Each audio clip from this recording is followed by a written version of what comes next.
ఈరోజు మనము మోకాళ్ళ నొప్పులు ఎందుకు వస్తాయి, వీటికి గల కారణాలు ఏంటి గురించి కొంచెం అవగాహన పెంచుకుందాము.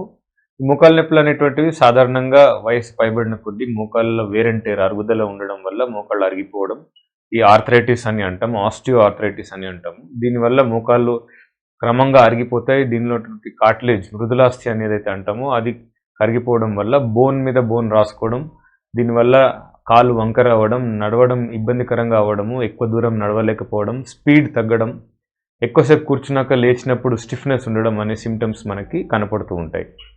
అయితే కొంతమందికి యంగర్ ఏజ్ గ్రూప్లోనే ఇన్ఫ్లమేటరీ ఆర్థరైటిస్ అంటే రుమటాయిడ్ ఆర్థరైటిస్ కానివ్వండి, గౌట్ కానివ్వండి, ఇలాంటి అదర్ టైప్ ఆఫ్ ఆర్థరైటిస్ వల్ల కూడా మోకాళ్ళ నొప్పి వచ్చే అవకాశం ఉంటుంది.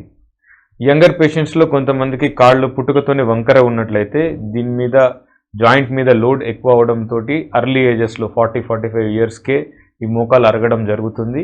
ఈ మోకాలు అరిగినప్పుడు ఒక్కొక్కసారి ఆ వంకర సరిచేయడం అనే ఆపరేషన్ ద్వారా ఈ అరగడంని అరికట్టచ్చు, లేకపోతే డిలే చేయొచ్చు. ఈ కీళ్ళ అరుగుదల వల్ల చాలామందికి అర్లీ మార్నింగ్ స్టిఫ్నెస్, లేచిన తర్వాత నడవలేకపోవడము, ఎక్కువ దూరం నడవలేకపోవడము, స్పీడ్గా నడవలేకపోవడం అనే సిమ్టమ్స్ ఉంటాయి.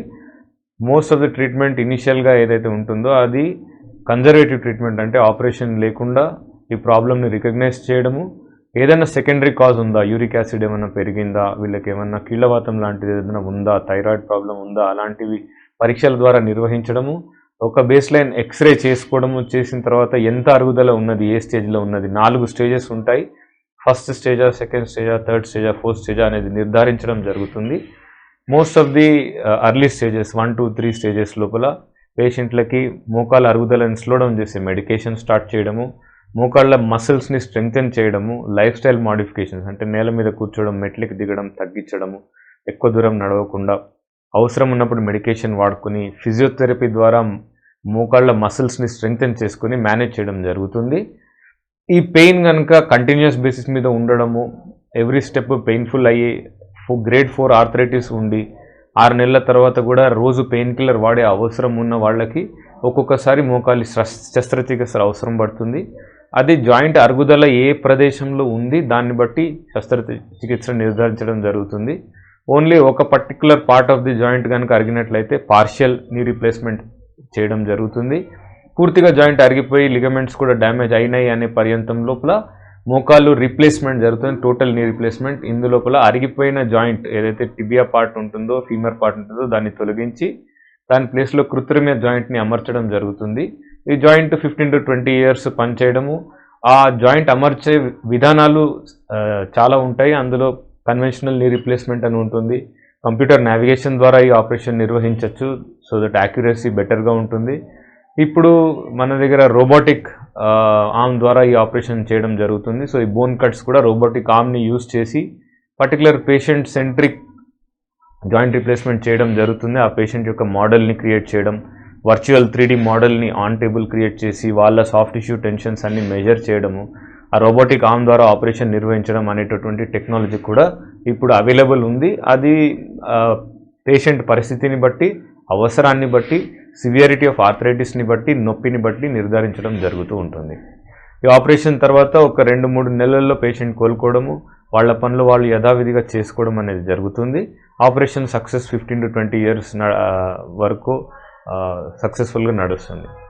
యంగర్ పేషెంట్స్కి బరువు కంట్రోల్లో ఉంచుకోవడము, థైరాయిడ్ ప్రాబ్లం కనుక, యూరిక్ యాసిడ్ ప్రాబ్లం అనేది ఉన్నట్లయితే అర్లీగా డిటెక్ట్ చేసుకోవడం ద్వారా ఈ ఆర్థరైటిస్ అసలు రాకుండా మనం అవాయిడ్ చేయొచ్చు.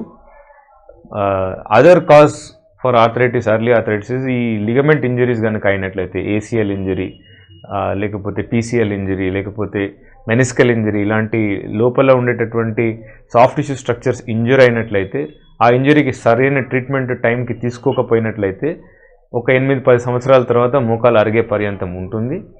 ఇట్లాంటి ఇంజరీస్ కాకుండా జాగ్రత్త పడడము, ఇంజరీ అయినప్పుడు దానికి అప్రోప్రియేట్ ట్రీట్మెంట్ ఆర్థ్రోస్కోపీ ద్వారా లేకపోతే ఫిజియోథెరపీ ద్వారా వాట్ ఎవర్ ఈస్ ఇండికేటెడ్ అది చేయించుకున్నట్లయితే యంగర్ పీపుల్కి ఈ పోస్ట్ ట్రామాటిక్ ఆర్థరైటిస్ రాకుండా ఉండే అవకాశాలు చాలా ఉంటాయి. సో మనం తెలుసుకున్నది ఏంది, ఆర్థరైటిస్ ఏదైతే ఉంటుందో అది రకరకాల ఏజెస్లో రకరకాల కారణాల వల్ల వస్తుంది. అన్నిటికంటే సాధారణంగా మనం చూసేటటువంటిది ఏజ్ పెరిగిన కొద్దీ వేర్ అండ్ టేర్ వల్ల ఆస్టియో ఆర్థరైటిస్ అనే ప్రాబ్లం. దీన్ని స్టేజ్ 1, 2, 3 and 4లో మనం చూడడం జరుగుతుంది. 3 స్టేజెస్ 1 to 3 స్టేజెస్ వాటికి మాత్రం ఫిజియోథెరపీ ద్వారా, మందుల ద్వారా, ఎక్సర్సైజుల ద్వారా దాన్ని కంట్రోల్ చేయడం జరుగుతుంది. లాస్ట్ స్టేజ్ ఆఫ్ ఆర్థరైటిస్ ఉండి 6 నెలల కంటే ఎక్కువ ఇబ్బంది పడుతున్నట్లయితే, కనీసం 1/2 కిలోమీటర్ కూడా నడవలేని పరిస్థితుల్లో ఎవరైనా ఉన్నట్లయితే, రోజు పెయిన్ కిల్లర్ వాడాల్సిన అవసరం ఉన్నట్లయితే, కాలు వంకర ఎక్కువ అవుతున్నది అని మనకు అనిపిస్తున్నట్లయితే, అట్లాంటి వాళ్ళకి ఆపరేషన్ ద్వారా, శస్త్రచికిత్స ద్వారా మోకాలు మార్పిడి చేసి క్యూర్ చేయడం జరుగుతుంది. నమస్కారం, నా పేరు డాక్టర్ కృష్ణ కిరణ్ ఈచంపాటి. నేను director Medicover group of hospitals, Medicover మాదాపూర్లో ప్రస్తుతం పనిచేస్తున్నాను. నేను all India institute of medical sciences న్యూఢిల్లీలో ట్రైన్ అయ్యి 98 నుంచి 2006 లాస్ట్ 14 ఇయర్స్గా హైదరాబాద్లో వివిధ హాస్పిటల్స్లో ప్రాక్టీస్ చేయడం జరుగుతుంది. నేను మోకాలు, తుంటి ఎముకల రీప్లేస్మెంట్ మరియు మోకాలు ఆర్థ్రోస్కోపీ స్పెషలిస్ట్ని. మన దగ్గర కంప్యూటర్ నావిగేషన్ ద్వారా, రోబోటిక్ అసిస్టెడ్ ద్వారా నీ రీప్లేస్మెంట్స్, హిప్ రీప్లేస్మెంట్స్ నిర్వహించడం జరుగుతుంది.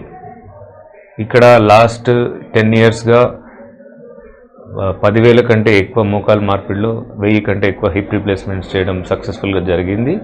ఈ టెక్నాలజీ బేస్డ్ సొల్యూషన్స్ అందించేటటువంటి హాస్పిటల్స్లో మాది ఫోర్ ఫ్రంట్లో ఉండడం అనేది గర్వకారణం. ఈరోజు మనము రుమటాయిడ్ ఆర్థరైటిస్ గురించి తెలుసుకుందాం.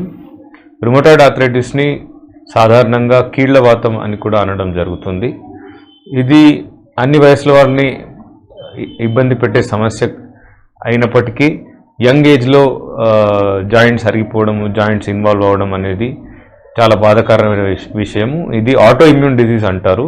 దీనిలో ఏమవుతుందంటే శరీరంలోని అవయవాలకి నార్మల్గా ఇమ్యూన్ సెల్స్ మనవి అని గుర్తించి వాటిని జాగ్రత్తగా చూసుకోవడం జరుగుతుంది. అయితే ఈ రుమటాయిడ్ ఆర్థరైటిస్ సోకిన వాళ్ళకి ఈ ఆటో ఇమ్యూన్ డిజీజ్ రావడము, శరీరంలోని యొక్క జాయింట్స్కి లైనింగ్గా ఉండేటటువంటి సైనోవియల్ మెంబ్రెయిన్ లోపల ఈ సైనోవియల్ మెంబ్రెయిన్ పెరగడము, మన సెల్స్నే, మన కార్టిలేజ్ని అటాక్ చేయడం వల్ల సొంతంగా ఈ ఆటో ఇమ్యూన్ డిజీజెస్ వల్ల ఇమ్యూన్ సిస్టమ్ జాయింట్స్ని డ్యామేజ్ చేయడం జరుగుతుంది. వీటి వల్ల చేతుల జాయింట్లు, elbow joints, shoulder joints, hips, knees, ankles అన్ని రకమైన జాయింట్స్ ఇన్వాల్వ్ అవ్వడమే కాకుండా సిస్టమిక్ ప్రాబ్లమ్స్ కూడా వచ్చే అవకాశాలు ఉంటాయి. హార్ట్ ప్రాబ్లమ్స్, సొంత ఐస్కి అగేన్స్ట్ అటాక్ ఉండడము, different types of auto immune issues ఉండడం అనేది జరుగుతుంది. ఇది ఆడవాళ్ళలో ఎక్కువ కామన్గా ఉండడం జరుగుతుంది. మోస్ట్ కామన్ సిమ్టమ్స్ ఏంటంటే 6 నెలల కంటే ఎక్కువ మార్నింగ్ నిద్ర లేవగానే జాయింట్స్ అన్ని స్టిఫ్గా ఉండడం, లేచి నడవడం ఇబ్బందికరంగా ఉండడం, ఈ స్టిఫ్నెస్ గంట కంటే ఎక్కువ ఉండడం కనుక జరిగినట్లయితే దగ్గరలో ఉన్న డాక్టర్ని సంప్రదించి ఈ రుమటాయిడ్ ఆర్థరైటిస్కి గల పరీక్షలు నిర్వహించుకొని వాటి బేసిస్ మీద వాటికి ట్రీట్మెంట్ చేయడం జరుగుతుంది. ఇనిషియల్ స్టేజెస్లో కనుక డిటెక్ట్ అయినట్లయితే రుమటాలజిస్ట్ దగ్గరికి వెళ్ళి కన్సల్ట్ చేసినట్లయితే ఈ డిజీజ్కి యాంటీ రుమటాయిడ్ మెడికేషన్ల ద్వారా ఈ రకరకాల కొత్త anti inflammatory medications, steroid medications వాడే అవసరం ఉంటుంది. ఈ ట్రీట్మెంట్ కనుక రెగ్యులర్గా తీసుకున్నట్లయితే జాయింట్స్కి అయ్యే డ్యామేజ్ చాలా వరకు మినిమైజ్ చేయడం, తగ్గించడం అనేది మనం చేయవచ్చు. అయితే కొంతమందికి మందులు వాడినప్పటికీ కొన్ని సంవత్సరాల తర్వాత మోకాళ్ళు కానివ్వండి, తుంటి ఎముక కానివ్వండి అరిగిపోవడం, దీనివల్ల ఆర్థరైటిస్ అనేది సెకండరీగా డెవలప్ అవ్వడం జరుగుతుంది. ఇట్లాంటి పరిస్థితులలో వాళ్ళు నడవలేని పరిస్థితి కనుక వచ్చినట్లయితే ఆ పరిస్థితిలో వాళ్ళకి ఆపరేషన్ చేసి నయం చేయడం జరుగుతుంది. మోకాలు మార్పిడి ద్వారా కానీ, తుంటి మార్పిడి ద్వారా కానీ ఏ పేషెంట్కి ఏది అవసరం ఉందో ఆ పరిస్థితిని బట్టి దాని నిర్ణయం తీసుకోవడం జరుగుతుంది. అయితే ఈ వ్యాధి లక్షణాలు మళ్ళీ గుర్తుపెట్టుకోవాల్సిన అవసరం ఉంది. 6 నెలల కంటే ఎక్కువ మార్నింగ్ నిద్ర లేవగానే జాయింట్ స్టిఫ్నెస్ ఉండడం, మల్టిపుల్ జాయింట్స్ ఇన్వాల్వ్ అయ్యి ఉండడం, మోకాళ్ళు కానివ్వండి, hand joints, elbow, shoulder, multiple joints ఇట్లా ఇన్వాల్వ్ అయ్యి స్టిఫ్గా ఉండి మూమెంట్స్ కష్టసాధ్యం అయినప్పుడు, ఈ స్టిఫ్నెస్ గంట కంటే ఎక్కువ డ్యూరేషన్ మనకి ఉన్నట్లయితే దాన్ని దగ్గరలో ఉన్న రిమటాలజిస్ట్ కానీ, ఫిజిషియన్ కానీ సంప్రదించి ఆ కీళ్లవాతానికి సంబంధించిన పరీక్షలు చేయించుకొని ఆ ప్రాబ్లం కనుక మనకు ఉన్నదని నిర్ధారణ అయినట్లయితే దానికి అర్లీగా మెడికల్ ట్రీట్మెంట్ తీసుకోవడం చాలా ముఖ్యం.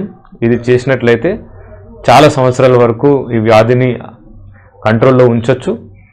లేట్ ఆన్సెట్గా ఈ సెకండరీ ఆర్థరైటిస్ కనుక డెవలప్ అయినట్లయితే నీడ్ బేస్డ్గా అవసరం ఉన్నట్లయితే దానికి కీళ్ళ మార్పిడి శస్త్రచికిత్స ద్వారా ట్రీట్మెంట్ చేయడం జరుగుతుంది. ఇప్పుడు మనము ఆస్టియోపోరోసిస్ అంటే ఎముక పల్చపడడం గురించి తెలుసుకుందాము. సాధారణంగా మనం వింటూ ఉంటాము, ఎల్డర్లీ పీపుల్ ఎవరైతే ఉంటారో 70 ఏళ్లకు 65 ఏళ్లకు కింద పడిపోవడము, ఈ తుంటి ఎముక ఫ్రాక్చర్ అవ్వడము, నడుము దగ్గర ఫ్రాక్చర్ అవ్వడం అనేది చూస్తుంటాము. ఇది బోన్స్ వీక్ అవ్వడం వల్ల, అంటే ఆస్టియోపోరోసిస్ ఉండడం వల్ల జరుగుతుంది. ఎక్కువ మేజర్ ఇంజరీ కలగకపోయినా చిన్న ఫాల్ కూడా ఈ ఫ్రాక్చర్ అయ్యే అవకాశం ఉంటుంది. అయితే ఈ ఆస్టియోపోరోసిస్ అనేటటువంటిది చాలా సైలెంట్ ఎపిడమిక్, అంటే దీనికి ఏమి సిమ్టమ్స్ కానీ సైన్స్ కానీ ఉండదు. చాలాసార్లు ఓన్లీ ఫ్రాక్చర్ ద్వారా ప్రజెంట్ అవుతుంది. అండ్ ఇది స్టార్ట్ అయ్యేది చిన్న వయసులోనే స్టార్ట్ అవుతుంది. సో మనకేమవుతుందంటే 25 సంవత్సరాల వయసుకి highest bone density, peak bone mass అని మనం అంటాము, అది ఫామ్ అవడం జరుగుతుంది. అది వయసుని బట్టి, వాళ్ళ జెనెటిక్స్ని బట్టి, ఆహార విధానాలను బట్టి, ఎంత ఎక్సర్సైజ్ చేశారు పిల్లలుగా ఉన్నప్పుడు, కాల్షియం కన్జంప్షన్ ఎలా ఉంది, సన్లైట్ ఎక్స్పోజర్ ఎలా ఉంది, వీటన్నిటి ఫ్యాక్టర్స్ మీద ఈ 25 సంవత్సరాలకి పీక్ బోన్ మాస్ అనేది డెవలప్ అవుతుంది. అయితే క్రమక్రమంగా ఈ పీక్ బోన్ మాస్ అనేది తగ్గడం జరుగుతుంది. 25 సంవత్సరాల నుంచి 50 వరకు కాన్స్టెంట్గా ఉండి, ఆడవాళ్ళలో పీరియడ్స్ ఆగిపోయిన తర్వాత, అంటే మెనోపాజ్ తర్వాత 2 to 3% పర్ యానం రేట్న నెక్స్ట్ 10 ఇయర్స్లో బోన్ తగ్గిపోవడం జరుగుతుంది. ఈ పీక్ బోన్ మాస్ కనుక మనం హై లెవెల్లో అచీవ్ చేయకపోయినట్లయితే, అంటే చిన్న వయసులో ఉన్నప్పుడు ఆహార లోపాలు కనుక ఉన్నట్లయినా, ఎక్సర్సైజ్ సరిగా చేయకపోయినా, ఫీమేల్ జెండర్ వాళ్ళకి, లేకపోతే వంశపారంపరంగా ఎముకలు వీక్గా ఉండేటటువంటి ఫ్యామిలీస్ కొన్ని ఉంటాయి. అట్లాంటి పరిస్థితి ఉన్నట్లయితే ఈ పీక్ బోన్ మాస్ అనేది హై లెవెల్కి చేరకుండా ఈ బోన్ లాస్ అయినప్పుడు ఫ్రాక్చర్ థ్రెషోల్డ్ కంటే కిందకి పడడం జరుగుతుంది. మగవాళ్లలో 70 సంవత్సరాలు పైబడినాక సెనైల్ ఆస్టియోపోరోసిస్, అంటే వయసు పైబడిన తర్వాత రిజార్వ్ అయినటువంటి బోన్ వల్ల వచ్చే వీక్నెస్ ఉండడం జరుగుతుంది. దీన్ని అవాయిడ్ చేయాలంటే మనం చిన్న వయసు నుంచే ఆహార విధానాలు జాగ్రత్తగా చూసుకోవాలి. యాడిక్వేట్ కాల్షియం కన్జంప్షన్ ఉండాలి, సన్లైట్ ఎక్స్పోజర్ ఉండాలి, ఫిజికల్ యాక్టివిటీ కరెక్ట్గా ఉండాలి. ఇలా ఉన్నట్లయితే యాడిక్వేట్ పీక్ బోన్ మాస్ మనం అచీవ్ చేయడము, ఈ ఆస్టియోపోరోసిస్ని కంప్లీట్గా అవాయిడ్ చేయడం అనేది జరుగుతుంది.